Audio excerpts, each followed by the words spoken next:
Assalamualaikum warahmatullahi wabarakatuh. Perkenalkan, saya Vira Dwi Denes Kumara, NIM 14014191123 dari kelompok 9. Di sini saya akan melanjutkan penjelasan dari Noviana, yaitu tentang jenis-jenis karya ilmiah.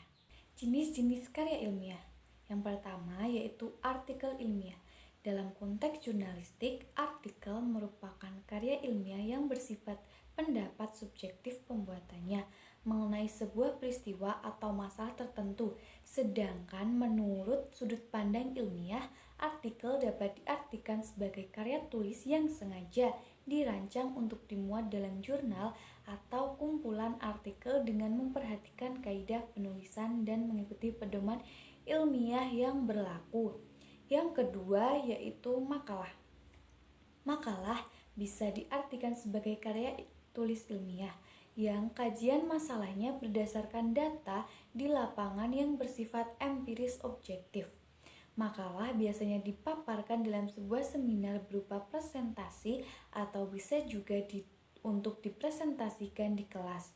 Makalah disajikan dalam bentuk yang sederhana, tetapi tetap mengacu pada kaidah tata cara penulisan yang berlaku. Yang ketiga yaitu paper. Paper merupakan satu di antara jenis karya ilmiah yang populer di kalangan mahasiswa. Konten yang disajikan paper hampir mirip dengan artikel ilmiah. Bedanya dalam paper tidak ada tata cara penulisan tertentu seperti bab dan subbabnya. Paper biasanya hanya terdiri atas beberapa halaman saja. Yang keempat yaitu tesis.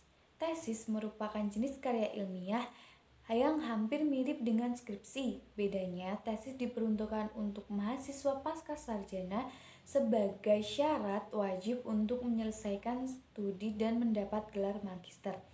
Tesis ditulis dengan menyajikan analisis lebih mendalam menggunakan teori. Tak hanya itu, tesis juga bisa berupa pembuatan produk baru seperti media pembelajaran atau semua hal yang berkaitan dengan jurusan yang dipilih. Yang kelima yaitu disertasi. Dalam penulisan disertasi harus berdasarkan pada penemuan atau teori baru yang dicetuskan si penulis. Yang keenam yaitu skripsi. Hampir sama seperti artikel ilmiah, penulisan skripsi harus didasarkan teori dari para ahli.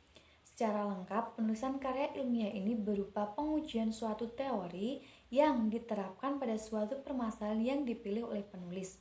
Hasil penulisannya biasanya berupa analisis maupun pembuktian yang berhasil ditemukan oleh penulis.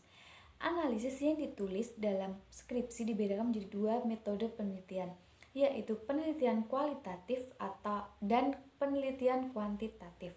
Sekian penjelasan dari saya. Apabila ada kekurangan mohon maaf. Terima kasih. Wassalamualaikum warahmatullahi wabarakatuh.